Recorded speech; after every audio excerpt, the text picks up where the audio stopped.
Get a shit, bitch. You're not even a thought. I'll be going hard. I'm breaking their heart. Like,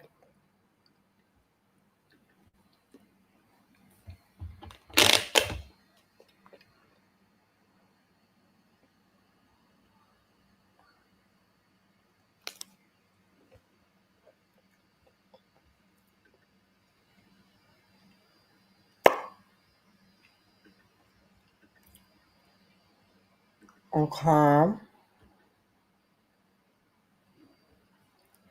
Right.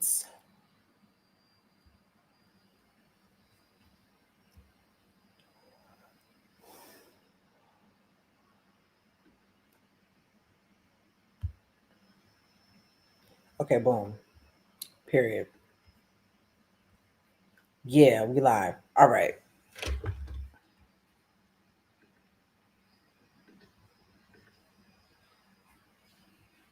Can y'all hear me?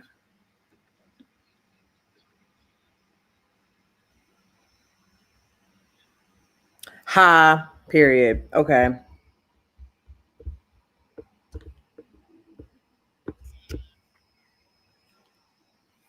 Is this mic on? Is it doing its job? Hello? Okay. Yeah. Good afternoon, everybody. Happy Sunday on another Sunday that the Lord has made. Amen. Amen. Speaking of hey, amen, while we get more people in here, can we talk about Cowboy Carter?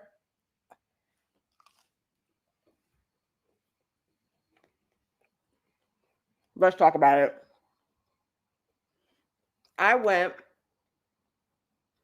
to the May 7th show right here in Los Angeles. And I have so many thoughts, so many feelings that I actually feel like I need to make a separate video about this. Because while I did vlog it, I've been vlogging the last few weeks. Everything. I've just also been crashing out. So I'm like, do we want to post that? I don't know. But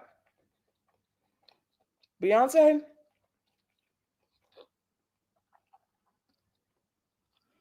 watching a master do master's work,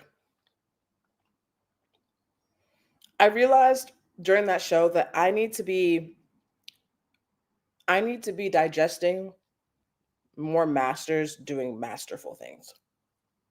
Because not only is it a good time, entertaining, inspiring, it's also motivating. It's also like validated every delusional thought I've ever had about this bitch. Like, I don't know. There's just something about that woman and the way she just has to be. There was one point where me and Mindy, like, we just like looked at each other and we had a very short little conversation because we were just like, to be Beyonce, you have to be so many things. You have to be good at singing, and not good at singing. You need to be skilled enough at the art of vocal ability to be able to go to sing full out, because no shade, it's very hard to be a Beyonce fan. It's very hard to be at a Cowboy Carter and not compare it to other girls, simply because you realize, oh, this is talent. Like, oh, this is good work. This is art. This is it. This is the goal. Okay. And then you see everybody else and you're like, we have different goalposts in different places, which is fine. But I'm just like, but we were literally talking about how, like, you got to be an amazing vocalist. You got to be able to sing. You got to be able to dance. You have to be fine as hell. Body got to be T. You got to know breath work, be a mom, hair choreography, all at the same time. It's all happening at the same time. That's what gags me, is like, this isn't like, like You see a concert, there's a dance break portion. There's this part of the show. There's this part of the show. My girl is You gotta fly on a goddamn horseshoe. You gotta fly on a car in the sky. You gotta look down and connect. You gotta be worried about your baby on stage. And then you have 2 literal babies on stage. Huh?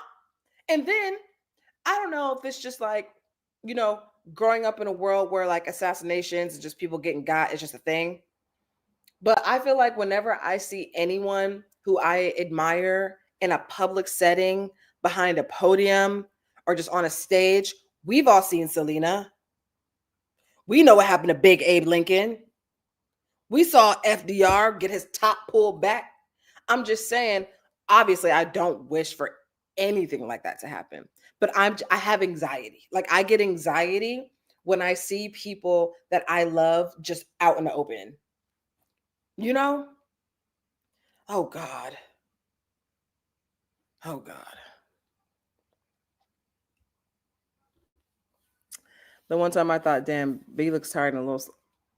Oh, I was about to say, girl, the nerve of you. The nerve of you. How was y'all's weekend? Huh? How are you feeling? Y'all went out last night? Y'all, an amazing thing happened last night. And I'm going to tell you about it. I might be psychic. And if I'm not psychic, woo, woo, woo, woo, there's something going on. Okay?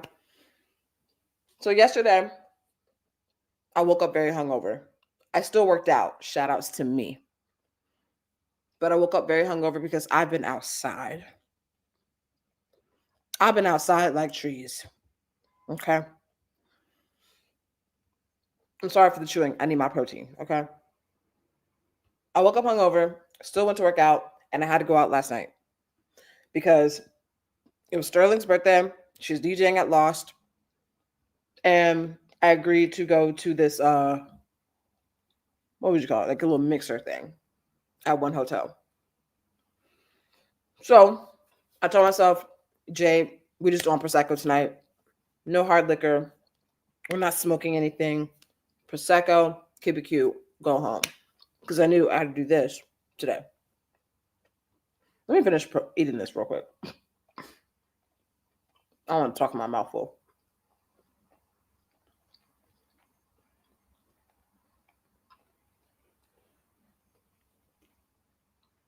Okay. So we went to one hotel. It was cute. Met up with some people that we didn't know were going to be there. And I love it when that happens, right? We all decide we're hungry. We're going to go to Bossa Nova. My girl. We go to Bossa Nova. We then go to Lost. Lost is a downtown LA, like little rooftop situation. It's me, Mindy, our friend Ash, Aspen, and 2 new friends. We get there. We all get a drink at the bar. I get my Prosecco. Manny gets her Prosecco. People get their things. We say what's up to Sterling. We're standing in front of the little DJ booth, dancing, dancing, dancing, and then the floor at Lost is like it's like slats, like wooden like slats, and when it gets very concentrated in that one little dance area where the slats are, the floor starts to shake a little bit, and it makes me nervous. As I've just mentioned, I have anxiety, and I think I just have anxiety around anything that involves a crowd in general. So I was already on one. Also, I wasn't drinking hard liquor, so I wasn't completely inebriated to the point where I wasn't thinking about the shit, right? So I told Mindy, I'm like, I'm going to go over there for a second. I just need to like breathe and woosah. We're over there for maybe about 10 minutes, right? And I tell her, I'm like, you know what? I'm just getting a weird vibe. Like, I think I just want to go home. You know, I just want to go home. But it's not that we had just got there. We had probably been there for maybe like 30 minutes. But our other homegirl showed up late and she had just got there.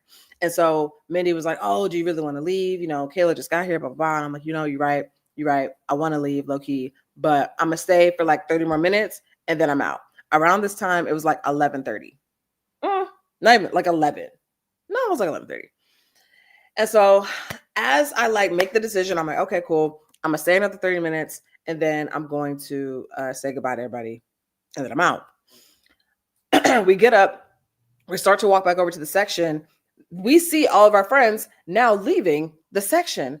And tell me why they were all like, you know what? We just got a vibe that it's time to go.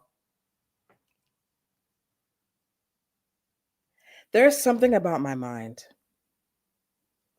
And I'm not saying that I can get people to do things that I want them to do. But what I can do is be the first. One thing I will always be is the bitch that's going to leave first, that's going to give permission for everyone else to leave. I will always be that girl. I will always be that girl. I don't care. I don't have that feeling of, oh, I was going to stay for an extra 30 minutes just because our homegirl just got there. Okay.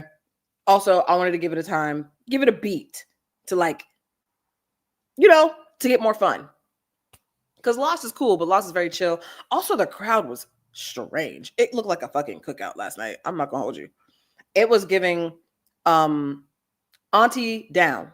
When we were in the line, I saw two black women with black fur coats that had what was her name from the Steve Harvey show? Principal Greer, with a very Principal Greer pixie cut. You see what I'm saying? Spiky. And there was just like a lot of older black men in the space. And I'm like, is this because of graduation weekend? Is this like everybody's single uncle that came in for their nieces or nephews like graduation and now they're trying to be outside because they're in another state? Like that's low-key what it was given. It was a lot of fedoras in the building. There were so many fedoras in the building. There were so many t-shirt dresses in the building. So many wedges in the building. And listen, do your thing. Outside has no age limit. I wasn't expecting, to be outside and have it also look like Medea's family reunion. I just wasn't expecting that. They hit me a little bit. Ooh. Also, I love hanging out. We're gonna get to the Say What's Sunny in a second, but just let me recap my weekend while we're here, right? I love being around women. I love hanging out with women. I like having women as friends.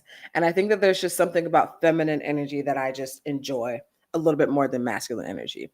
And I was mainly around or only around just a bunch of feminine energy because there was one gay man who was there, but the energy was very much so feminine. Shit, why did I bring that up? But it was like a reminder of like, wow, this is probably why I always fall out with mass people.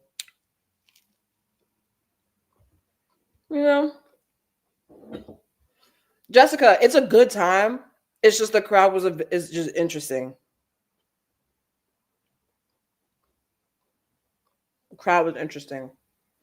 But I love a girly pop mask. Y'all are my favorite. Y'all are my favorite types of people. Mal, I think that's why me and Mal. Because we girly pop just in different ways.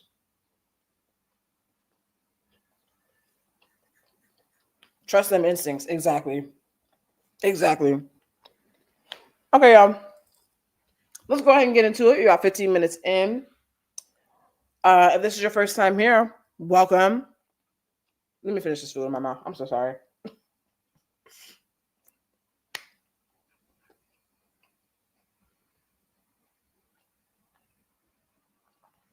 I didn't want the floor to cave in because, as I mentioned, I have friends in there. My friend was DJing all night. I didn't want the floor to cave in. It was more so just like I had the energy of I want to go home. And I feel like I subconsciously like communicated that through the air, through the waves, energetically into the room. And then everybody then wanted to leave. And I love that.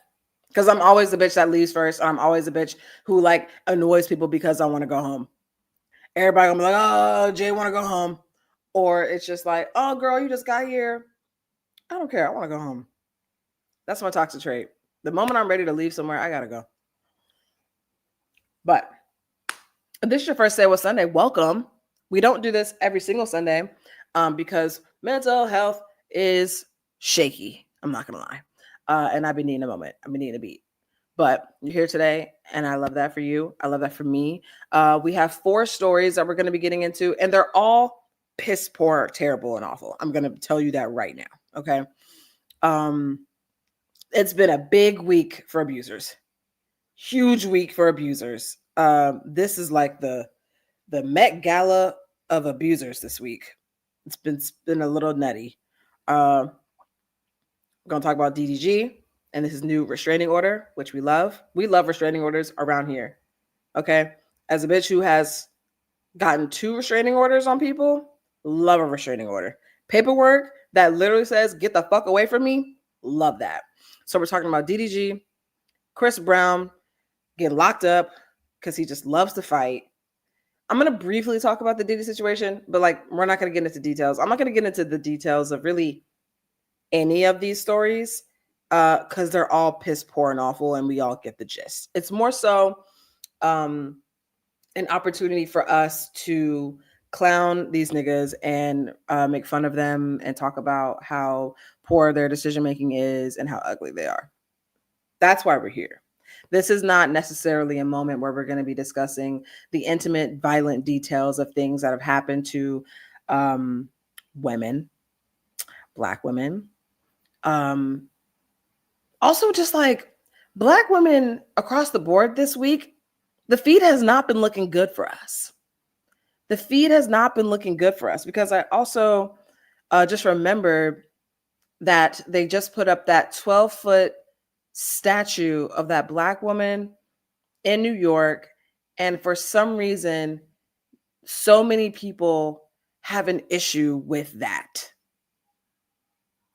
calling her all types of things. Okay. So today we're keeping it light as we can, given the subject matter. Okay. And the last, excuse me, and the last story I'm gonna talk about is Tory Lanez. Tory Lanez getting stabbed in jail. Should we just start with that one? Oh, actually, let's do the song. Duh. That's what the fuck we here. We gotta do the song. If you don't know the song, learn it. Okay. With the song and 1, 2, 3. Hey, ooh, say what, say what, say what. You know that I like it, baby. Yeah, yeah. Yeah, yeah.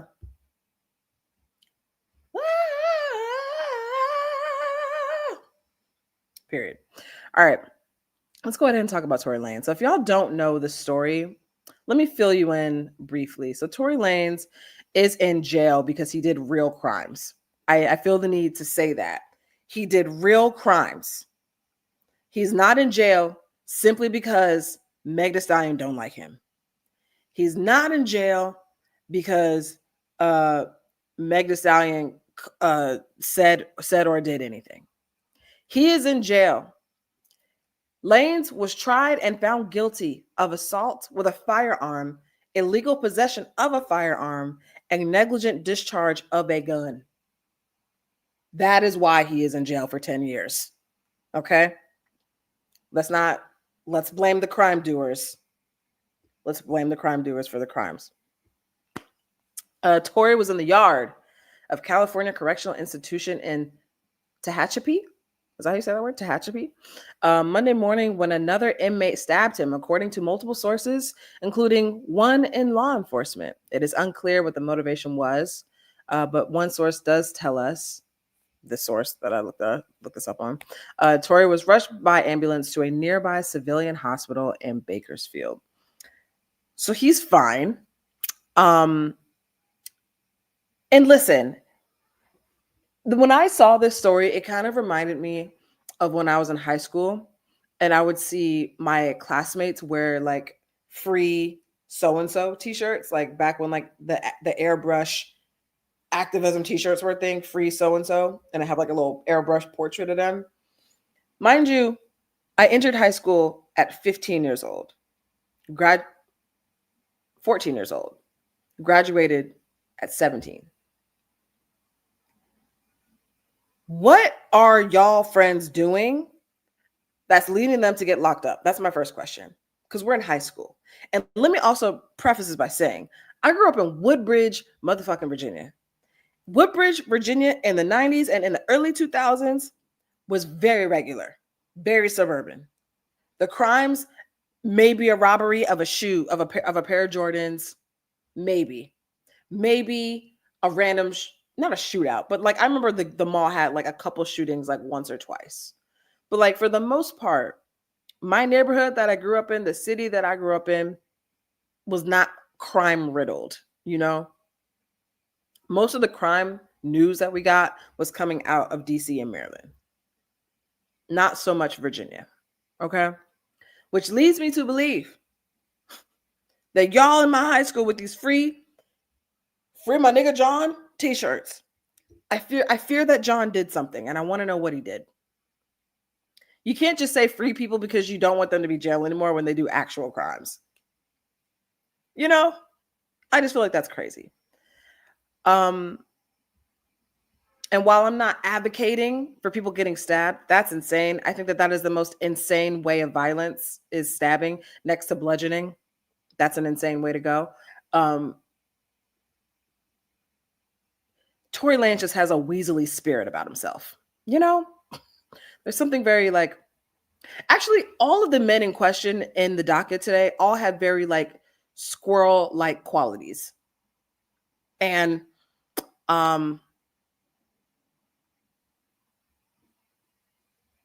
clearly judgment is poor. And I just can't trust those beady little eyes of any of these men that we're talking about. There's something very woodland creature. His legs are short, but they're probably, he's got strong hind legs, I'm sure. His beady little eyes. There's just something very like rodent-esque. Like you be getting into some shit that you're not supposed to be into. You know what I mean? Like just somewhere in a trash eating a soft tomato slice. I don't know.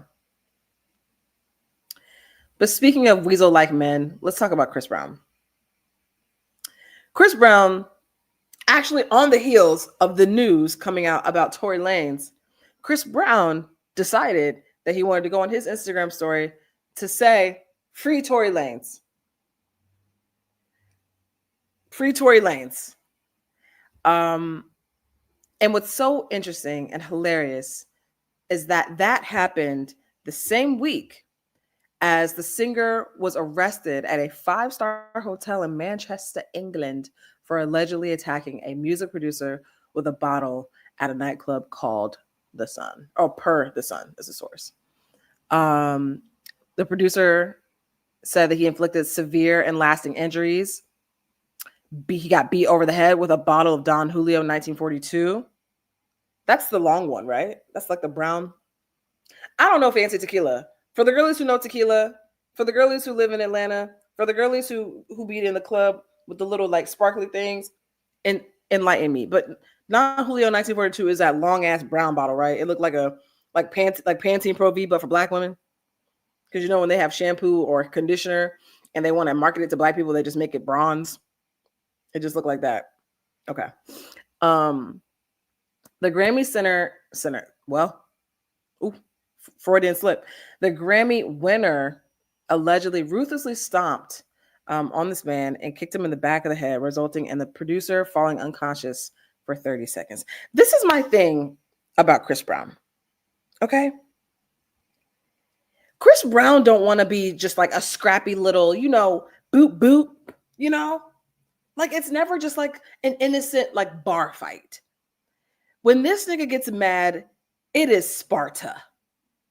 Chris Brown be fighting like he's in that, like, like back in the day, girl, I don't know the year, I don't know the decade, but back in the day when like it'd be like two people with like all this metal armor on and just like a ring of people like in Rome or some shit, and they just in this big sandy plot, and then they're just like have these like jousting.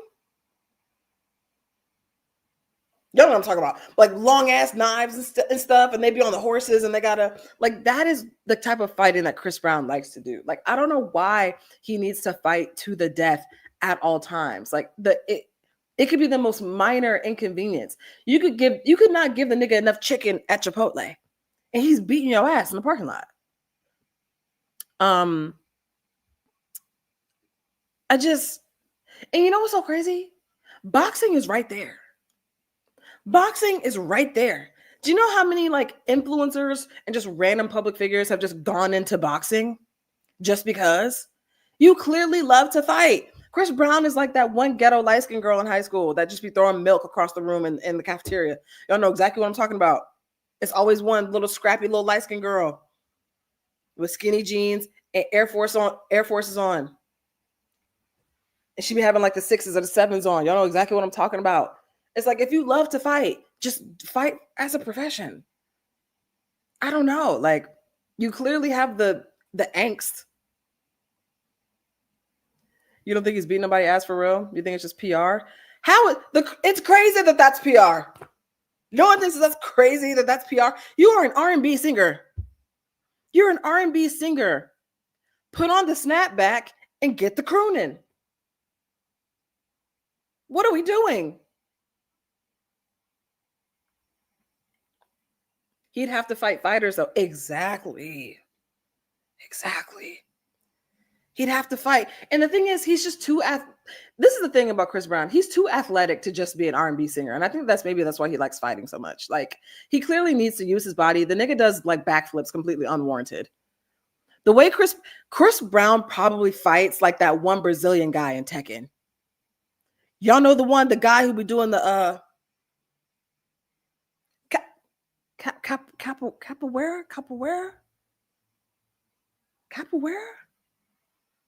Is that what it's called? Y'all know what I'm talking about. That one Brazilian guy in Tekken who be like doing cartwheels and shit and like knocking people up while he's like fully doing somersault uppercuts. Capoeira. I might be saying that wrong.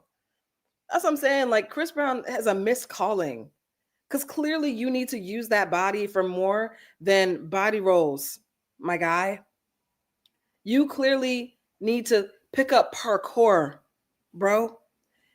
Chris Brown had a miscalling as a pro cheerleader. He's clear. The nigga's a flyer.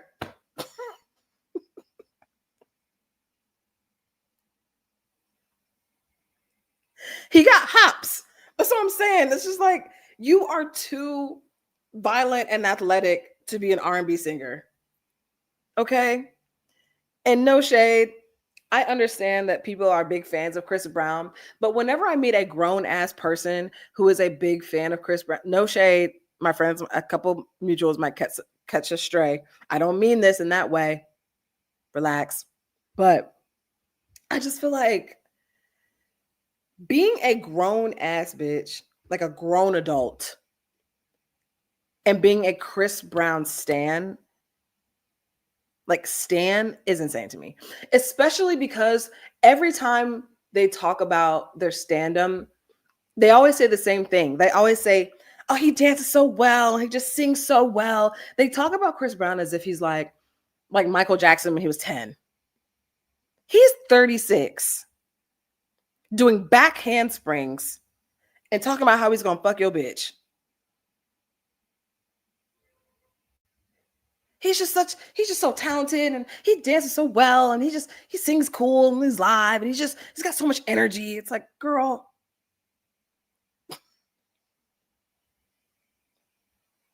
Okay. And there's a very specific archetype of stud. This might be a little niche, but there's a very specific archetype of stud who is a Chris Brown stan. And those are bitches you got to stay away from. You got to stay away from them. Okay?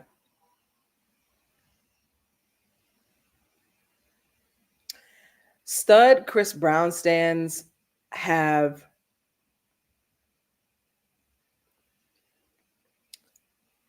I don't know how to describe it. It's like a middle school essence to them. You know? It's like the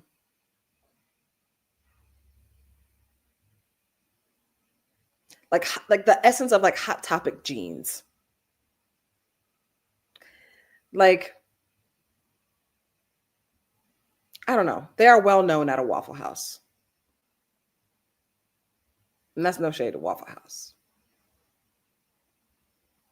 There are different stud archetypes. Speaking of, can I just say something real quick? So there's this thing that happens, and I'm not offended by it. I think that studs are amazing. So if people call me that, I'm not insulted by it. Also, pause.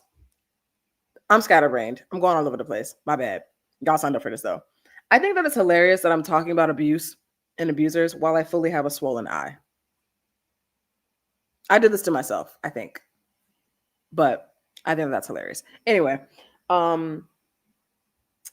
this thing happens online often where people will take my photos or they'll take like a screenshot of a video or a screenshot of a TikTok or something, and they'll say something like they'll refer to me as a stud, and they'll say it in like a way that's technically complimentary, but it feels derogatory. Like there was one time this person screenshot a TikTok of mine, and I was wearing jorts in the TikTok. And she was like, see, studs can pull off jorts.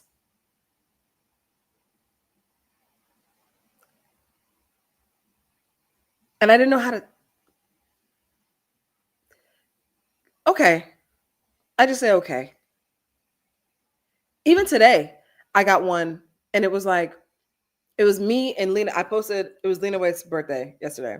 So I posted a happy birthday IG story, and somebody clipped it, and they said, see, these studs are aging like fine wine.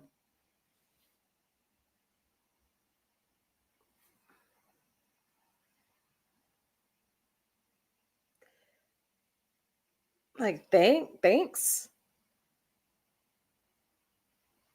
But it sounds like it sounds like you're saying it low-key sounds like you called me old girl. I'm just doing it. I'm just being cute about it. Lena turned 41.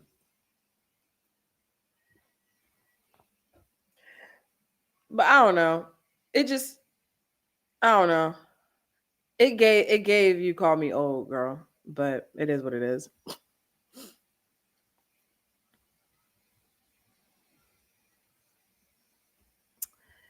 All right.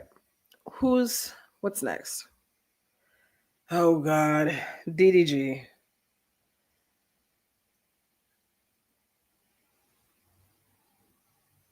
Maybe because many studs don't wear makeup, so you can really see the progression or lack. Maybe leading with a stereotype and framing you as one of the good ones, not a great. Like, all right, okay. I feel like I look like Macaulay Culkin right now, but sure, I am. I'm a stud who can pull off jorts and is aging well. And if that's the worst and the best that y'all got to say, I'll take it. I'm cool with that. All right. In our continued story of sisterhood of the traveling restraining orders, Halle Bailey claims DDG attacked her and gets a restraining order. I will just tell anybody in the chat right now, go ahead and get that restraining order. If there's someone in your life who you've thought about, maybe I should go ahead and get them papers for them, do it. Do it. If you have to think once about possibly getting a restraining order on somebody, go ahead and get them papers.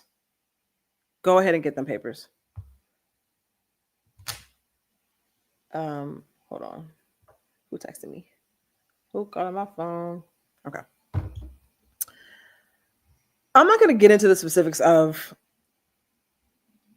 the incidents, but there was one big incident which led to her getting the restraining order in the first place. But there's been a string of incidents. I read that he went into her home while she wasn't there. I think she was on vacation, and took a picture of her empty bed and said something crazy. Did I take that down? Yeah, I don't think I did. But basically trespassing in this girl's home, and took a picture of the bed, the empty bed, alleging that she's, I guess, a hoe. I guess. What's crazy to me is when men no longer are with you, and then for some reason you a hoe if you continue to date. That's insane. Also, Even if there is no proof or evidence of you dating or of having slept with anyone, you a hoe. So I'm a hoe simply because I ain't with you no more. That's crazy. But there was an incident where she was dropping their son Halo off to DDG's family's home because they were in a bit of a squabble. It ended in her having a chipped tooth. And when she dropped the baby off at his family's home, she left hysterically and then got the restraining order. I saw that there was hair being pulled. I saw that there was, just violence. You get it, violence. The judge granted Haley a domestic violence restraining order requiring DDG to stay 100 yards away and gave her permission to take nearly 18-month Halo to Italy, where she'll be filming a movie for. I know that's right. I know that's motherfucking right. It's the people who think that a violent baby daddy would not potentially be a danger to a child. Exactly.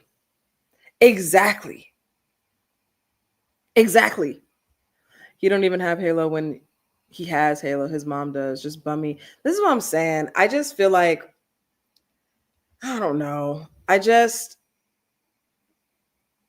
glad that she has a restraining order. I'm glad that she's not even in the same country as this man. And I'm not gonna blame her for, being young and being in love and thinking that you had something with somebody that ended up being something else, or that ended up being revealed to be something else. So I'm not going to blame her for, once again, I'm going to blame the crime doers, right? I just wish that, because I remember when she first came out with him that they were dating, this is before the pregnancy. And I remember all the aunties online were like, girl, not him. He gonna trap you. Not him. And here we are. And what sucks the most about this is inescapable. You have a child with this person. And somehow, some way, now you are required to, one, manage your own safety. You should be safe with the person that is the parent of your child. You should be safe with that person. Whether or not, you should be safe, period. You are owed safety from that person. But two, your child is owed safety. And when the person that is in the middle of you and this child is only concerned with defaming your name, with belittling you, with trying to sun you, because we see that often with men like this, is that they feel the need to constantly sun. It's like you want to date women who are better than you for either clout, for money, maybe some type of merit. But then when they show how they're just better than you, how they're more talented than you, or just a better human than you are, you feel the need to sun them through violence. And it is a pattern that I've seen, not even just with men, because abuse knows no gender. I'll tell you that. Because I went through the shit of having somebody wanting to be with me because they think it validates something or another. And then in the same breath, they then feel entitled to make you small so that they don't have to experience your greatness, when the greatness is why you're here in the first place. And I just can't imagine being okay with doing that in front of my child. That's my thing. I have experienced people who are abusive regardless of who is in the room, right? And those niggas are crazy. But there's also the people who are abusive in very specific rooms, who people, they do it in front of people that they know are not going to say anything, or they'll do it in front of people that they can. And this actually segues quite nicely into the Diddy stuff. It's like you do it in front of people that you can control. And I don't know. I feel for her. I hate this for her. I also hate that, I don't know, when my favorite artists, singers, anyone that I admire in that way is going through something like this, it is very reflective of how common domestic violence is in our communities. It's not a matter of like you move into a certain state or a certain area or making a certain dollar amount or only dating a certain type of person or a certain sex or having a certain sexuality. Like it doesn't matter. Like it, I would even argue that economically that can embolden people on both ends of the spectrum to lean further into their abuse because I've experienced broke bitches. How much of my tea do I want to say here on this live? I've experienced people who don't have much use that as a reason to do the most because what do they have to lose? And then I've seen people on the other end of the spectrum, Diddy, for example, who have all the resources in the world to continue to behave in the way that they do because they know that they have the power and the resources to shut people up and to skirt being reprimanded for their actions. And so it's really upsetting. And I think also just like how all of this is weaving together with the current news of the week, like all of these stories, the statue in New York, the woman who I believe is in Georgia, who is on life support right now, Black woman in Georgia who's on life support, who is pregnant. They're keeping her alive just so that they can go move forward with the pregnancy. Like clearly there is a notion to not listen to, disregard, and dehumanize Black women, no matter what the cost. And this is a very universal thing. I think the fact that we're seeing all of this on different levels within different verticals as well, like the medicine, like we're seeing. I'm losing my words right now, but I just feel like we're seeing a bunch of stories around Black women being disrespected to the utmost degree, and it feels a bit inescapable, you know, because we can talk about what this looks like in the queer community because it's here. Girl, you can watch Hoochie Daddies and see how the bitches talk about women, you know? And I always wonder, how does this happen? How does this happen? How do abusers just become this way? Because we can say poor mental health. Sure. We could say violence in the household, down. But it's everywhere. Like, why is it everywhere? Like, that's insane. And even though Mother's Day has just passed, I sent out all my like Mother's Day messages to people, and I really made it a point to let them know because every mother that I know, other than my sister-in-law, is a Black woman. And I made sure that I let them know that, like, hey, I see how you're doing motherhood differently. I'm seeing the way that you're trying to create an environment that is nurturing, that fosters, you know, healthy coping mechanisms and healthy ways of communication and a path forward that is gentle, that is considerate, that is communicative. Because I don't know, like, it's just me. I have a girlfriend, but like for the most part, I'm not raising no babies, you know? I have a niece and a nephew, but I live all the way here in California. And so I feel like I just try to acknowledge and give flowers to the people who are doing their best to create generational change, but also just create a world and just raise people who learn to deal with their emotions. Like raise people who are doing their best to not become fucking pills and plagues in other people's lives. And it's so, and the thing about abuse also is that it's so insidious sometimes because, and we've seen this a little bit in the Diddy trial, which I'm going to get into right now, I guess, is that as soon as sex gets introduced into the conversation, what is abuse versus a sexual preference tends to murky up the waters. As soon as mental health gets involved into the conversation, abuse that someone had endured is now, oh, well, this person was manic, and therefore they get to not assume any of the responsibilities of whatever they said or did while they were in a manic episode. And then we have people that are abusing the conversation and the evolution of the conversation around abuse by claiming to have mental disorders that they just don't have, or claiming I was manic, claiming, oh, I have ADHD, claiming, oh, girl, no. Because regardless of your household, how you grew up,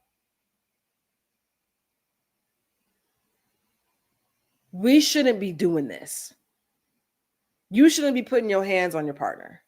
You damn sure should not be putting your hands on the mother of your children.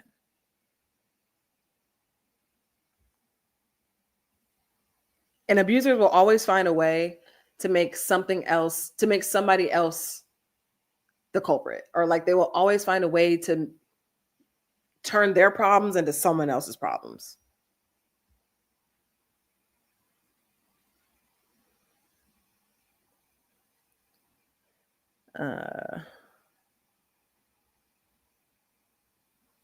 We also protect, girl, we love to protect an abuser.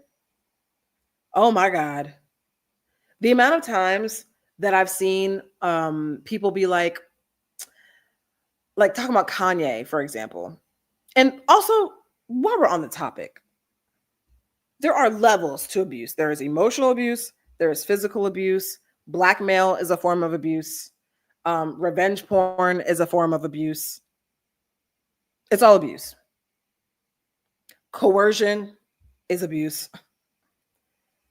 Having someone else do it on your behalf to someone else is abuse. Because in the, where did I see this?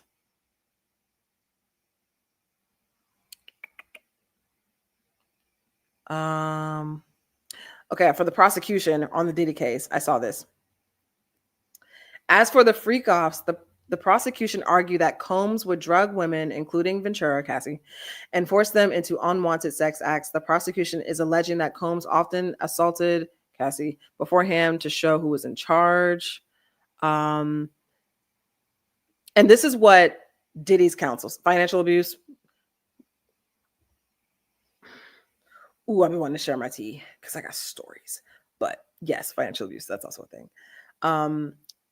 Diddy's counsel said to the judge, you are not here, I'm sorry, not to the judge, to the jury. You are not here to judge him for his sexual preferences. Once again, we're conflating language. Sexual preferences and coercion are not the same thing. This is what this person said in front of the jury of 12, describing Combs as living as a swingers lifestyle. She argued the women were all involved with Diddy consensually as adults and were getting a lot of benefits through those relationships. What are the benefits exactly? What are the benefits? Not being harmed? Is that a benefit? What are the benefits? A free bottle of baby oil? Who's defining what the benefits are here? To be able to say that you went to a white party, many things happened at these white parties that people who didn't have any benefits from Diddy would not go back to.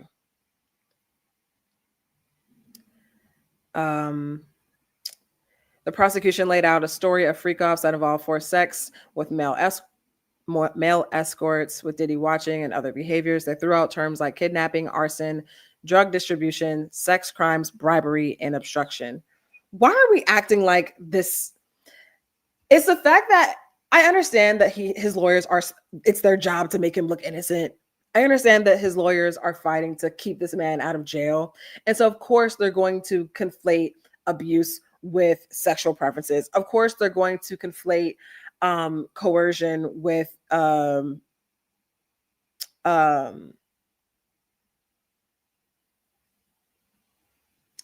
fake consensual like sexual terms. But that's also why I could never be a lawyer. I could never be a fucking lawyer. And what's insane to me is whatever is going to happen if he doesn't go to jail. I don't know why. It didn't dawn on me until literally this morning. I was like, what happens if he gets out? What happens to all the people who said something? To all the people who testified? Because Diddy is a textbook narcissist. So if he gets out of this, he's not going to go into hiding. He's not going to calm down. He's going to do the fucking most because now he can say he won. Now he can say he won. And so I can only imagine, number one, how he's going to continue to do these things, but with an even stronger layer of protection around himself. Or B, I feel like if he gets out, this is going to change the music industry. And I can't quite explain how. Of course, they're choosing witness protection at the very least. Have to. I think he will go after them, but be smarter. He will do the same. Yeah, it's I don't know. It's all bad. It's all bad, guys. Cassie is so strong for doing this. Cassie is putting herself in such a vulnerable position emotionally to have to recount and like dig up all of these like traumatic events. Also embarrassing, also humiliating while pregnant. Like to be, and then to say that you moved on from the situation, right? She's with a whole new man, married, in love, has kids. Is she pregnant right now? Pregnant right now. And then to still have to return back to court and talk about probably the worst days of your life in front of the person who's responsible, and then sit there and listen to his lawyers cape for him is insane. It's insane. I'd be crashing out. What? And so when we talk about like, oh, well, why didn't you say anything? Or like, why don't abusers say anything? It's because it was humiliating. It's because it was traumatizing. It's because I probably haven't healed from that shit. That shit could have changed me in a foundational way that I may not even fully be privy to, but I'm operating within it already. Like somatically, I have a somatic response, a chemical response to seeing this person, to talking about these things. It's like, I feel like people think abuse is like even if it's physical, it's also incredibly mentally debilitating to have your autonomy ripped from you, to have your freedoms questioned. Like we're not supposed to experience those things ever. The worst thing about the cultural conversation around Diddy is the homophobic stance as opposed to the abuse. And I hate that it took him doing some gay shit for people to take it seriously. Like just abusing women wasn't enough.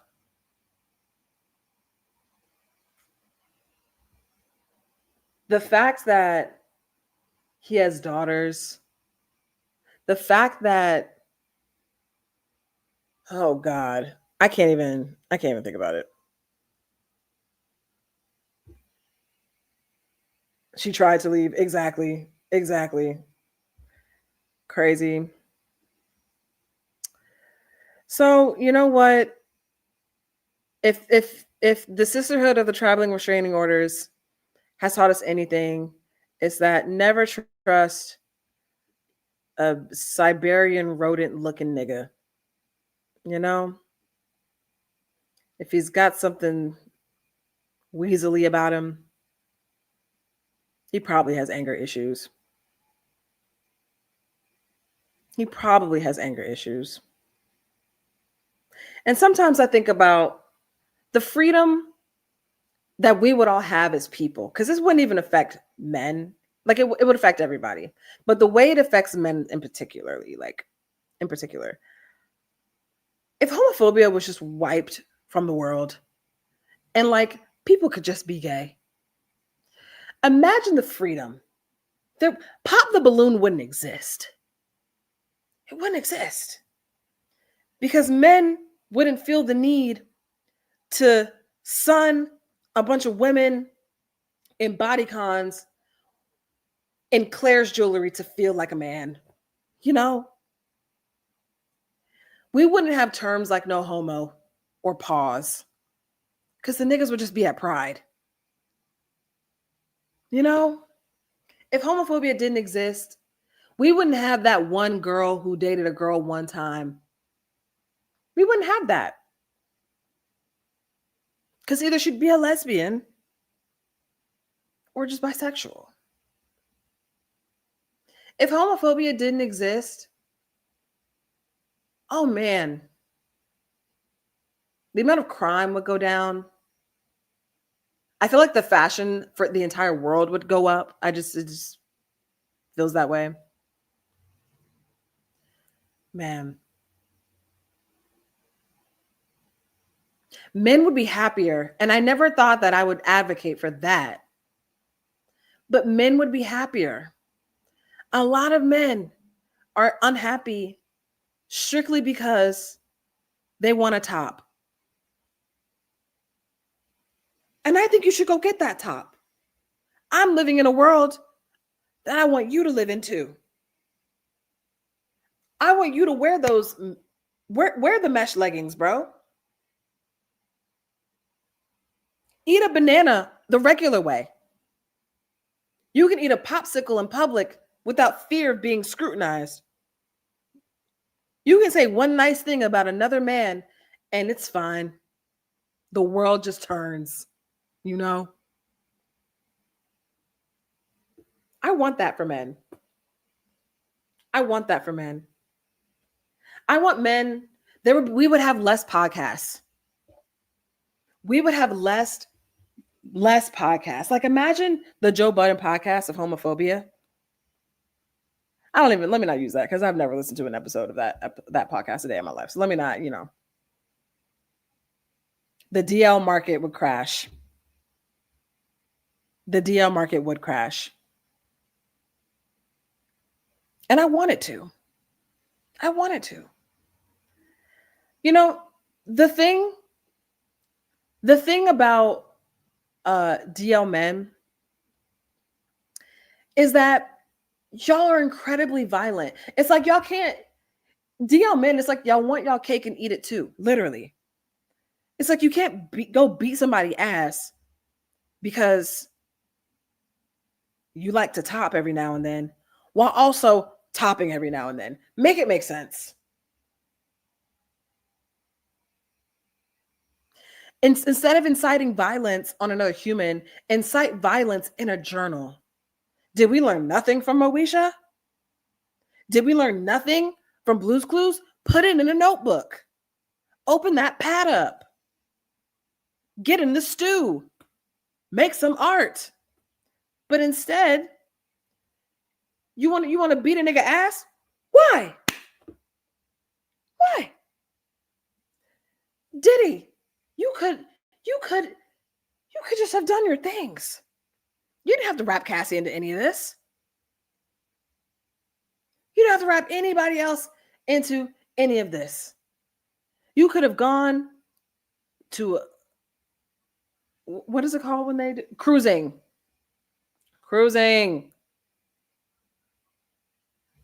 And invite the girls. And when I say the girls, I mean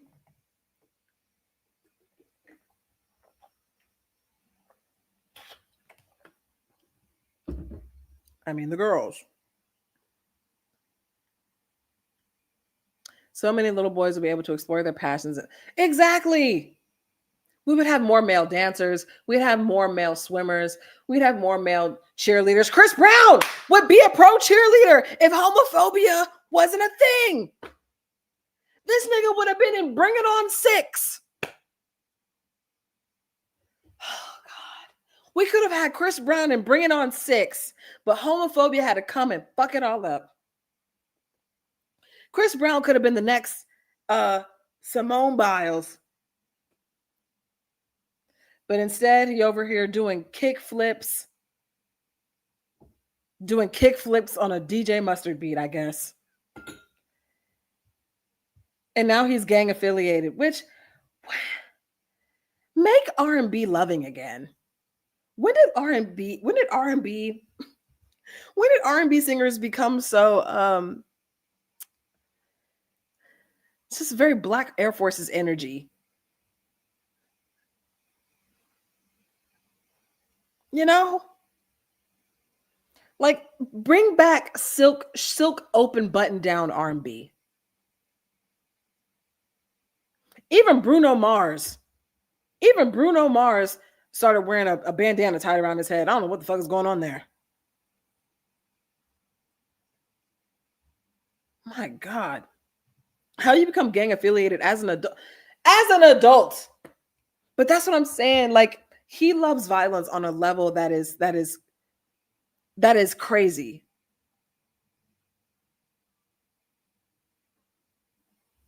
Like, you love violence. And for that, go into boxing. He'd make a shit ton of money. He can fight. He's quick on his feet. Okay, he'll probably river dance in between battles or whatever. Doing Ollie pop 360s off the fucking velvet ropes on the thing. Not pledging bloods. That's what I'm saying. It's like, you know, when celebrities do like a commencement speech, and then the college gives them a degree. Girl, for what? You didn't work for this. You didn't put the time in. You didn't put the hours in. How do you get an honorary doctorate? That's insane. That's an oxymoron to me. You get an honorary doctorate? A doctorate is like one of the hardest things that you can get, and you just gave it to him? You just gave it to him. It's like, how you become an honorary blood?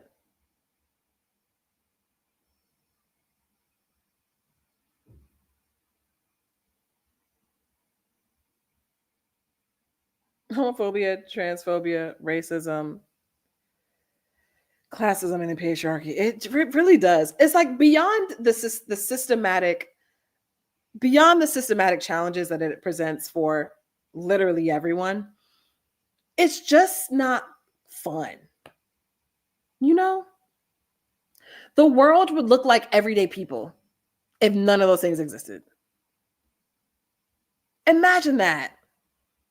I've never been to an everyday people party, but I've heard things and I've seen pictures. There's actually one happening today in LA. That I did say if I finished my work in time that I might slide through. But just like, imagine. It would look like High School Musical if none of that shit existed. We would just be singing, wearing non-binary androgynous fashions, and just enjoying each other. You know? Prices will be down. Eggs will be affordable. But it's like this country, it just has to be a hater. It has to be a hater. Has to. So now we can't have no fun.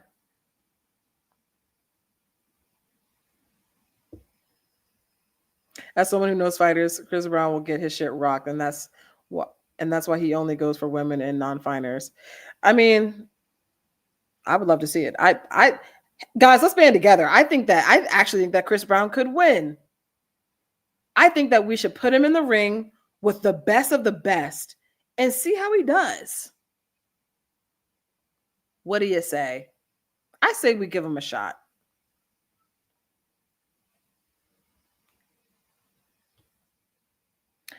All right, y'all. That is it for the Say What Sunday. We clocking in at an hour and 6 minutes. I don't have any homework. I don't have any announcements other than we're doing another Sapphic sing along next weekend, but I'm gonna be posting on my socials for that. What else is going on? Posting more vlogs. I'm probably gonna post my Cowboy Carter video this upcoming week. And yeah. Yo, I'm thinking about going to Tokyo. I'm thinking about taking a solo trip to Tokyo in like September as a late B-Day gift to myself. I want to go. I want to bring like a carry-on and then an empty suitcase and just shop.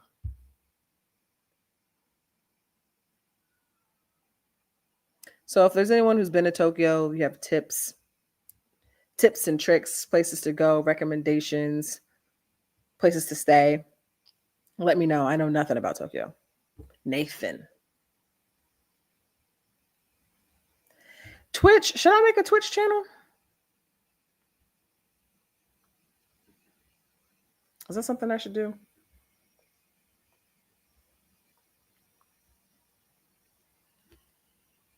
Is Twitch different from this? Is it like very different from this? I'll think about it. It's getting expensive now. They're changing things. Oh, brother. You can't go anywhere or do anything. God damn. This is why I be outside. This is literally why I be outside. This is a recession indicator down. Me wanting to be outside so much is a recession indicator down because, Jade, what are you trying to escape from?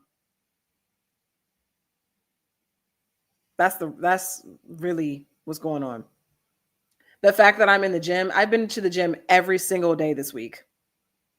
I started creatine. I am on ADHD medicine, and I have been outside every weekend for the past 2 months. This might be a recession indicator. It might be. Y'all, I got so lit the other night. I am not someone who like gets crazy lit often. Like I'll get lit, but I never get too lit to the point where I can't drive. You know what I mean? And I don't risk it. I don't fuck with drunk driving. I don't risk it. I don't fuck with that at all. So when I say that, I mean that sincerely. But the other night, I got so fucked up that apparently I have a video of this. Because I was vlogging. Even when I'm clocked out, I'm clocked in.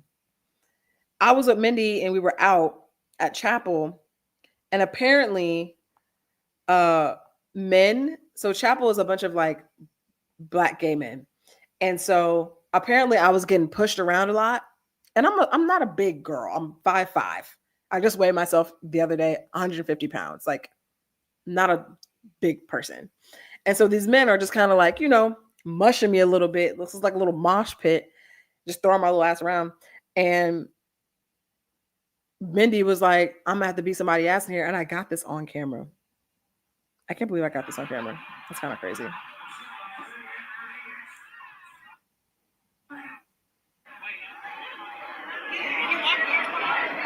Oh my God. Yeah. I sound so drunk. Wait, you serious? Hold on. Y'all might not be able to hear this that well.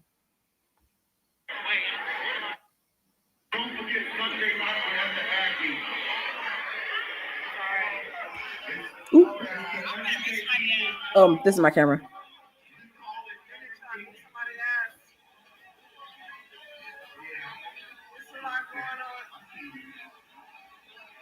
Just smiling. I'm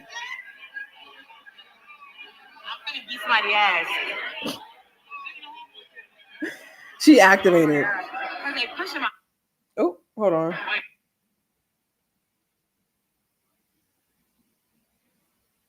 I'm gonna beat somebody's ass.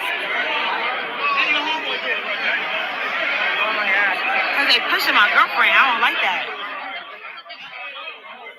I ain't no nigga, bro. I'm sorry. I ain't no motherfucking nigga. All right, Jade, relax. So, it's just, I need to relax probably. I shouldn't go to Everyday People today. I shouldn't go, but I'm not going to hold you. If Minnie texts me and tell me that her friend got a table, because I deserve joy. I deserve joy. And you just there cheesing. Exactly. Oblivious. That's one good thing about me when I'm wasted is I get drunk and then I get aloof.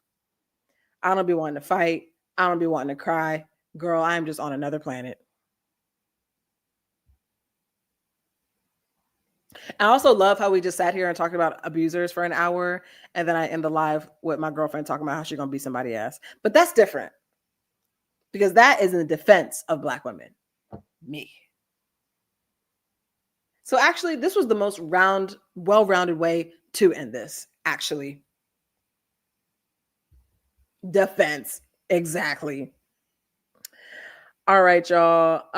I will see y'all next week. Y'all, okay, wait. Sorry, I know I keep extending this, but I might be moving apartments. I'm trying to just move into another unit in my building though. And that one is a 2-bedroom, which means that I'll be able to have a dedicated office space. Right now, y'all are literally just in a random corner of my apartment. But if I move into the 2-bedroom, I'll be able to have an actual office with the camera and everything is just set up. If you've been following me for a long time, I used to have a 1-bedroom with a den. And that is when Say What Sunday was at its prime. Because literally everything was just already set up. It's moving, but okay, so let me tell y'all the tea. Here, okay, before y'all say again, let me tell you the situation. Okay, briefly. This is what's going on. I get an email from my leasing manager saying, "Hey girl, we're going to be raising your rent 9%. 9%. Okay? But here's some backstory.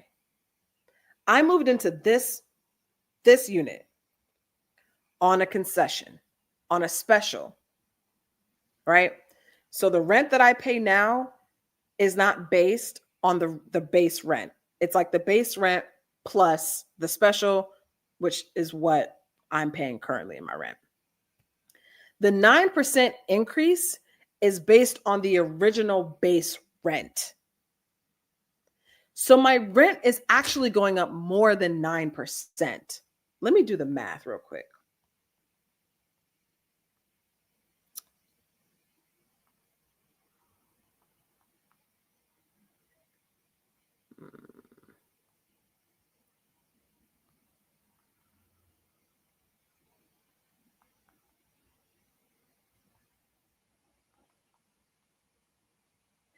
$12%.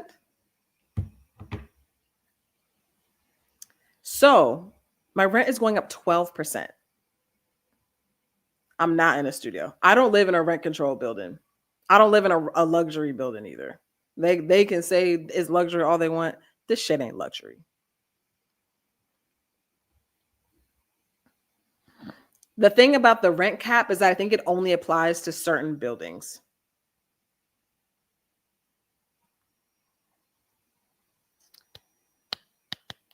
Luxury, exactly. So when I say I'm moving, it's because of a 12% increase in rent. And when I'm moving, I'm just moving to another unit in the same building. I'm a move. I don't give a fuck. If I gotta pay, if this is my biggest bill, is rent. And if I gotta pay, if this is my biggest, I'm paying y'all thousands and thousands and thousands and thousands of dollars every month. I'm going to move somewhere that A, I can afford, and B, that I like. I don't even want to do this in the first place, but y'all make me. Ain't no buying no house, bitch. So one thing about it, Jade's gonna move. Period. If I gotta pay for the shit, I'm moving. I don't give a fuck. Would you go back to the place you were before you moved to? Like in LA, because I was in LA, then I moved to Portland, then I came back to LA. You talking about LA? Or you mean Virginia? Because Virginia is for lovers, but not this one. Look it up just in case. They will smoothly try. You're right. I will. Buying a home in this economy. And then also me and Minnie were talking about it. I don't even really want to buy a home unless like it makes sense for me to. Because what's the point of buying a house just to pay a bunch of money and then I have to deal with everything myself too? If I'm renting for the convenience of not owning this shit. I can call somebody to come fix something. If I need to, like it's technically cheaper than a house. Renting doesn't bother me. I don't feel like I'm throwing money away. I feel like I can always sublease my place. Like it's not that deep to me. But I gotta get out of here. I gotta drink my little gallon of water. What time is it? It's 12. Where are we at? I'm behind. I'm behind. I'm supposed to be right here. But appreciate y'all for coming out on this good Sunday. Make sure that you drink your water, take your vitamins, and I'll see y'all very soon in another one. Bye.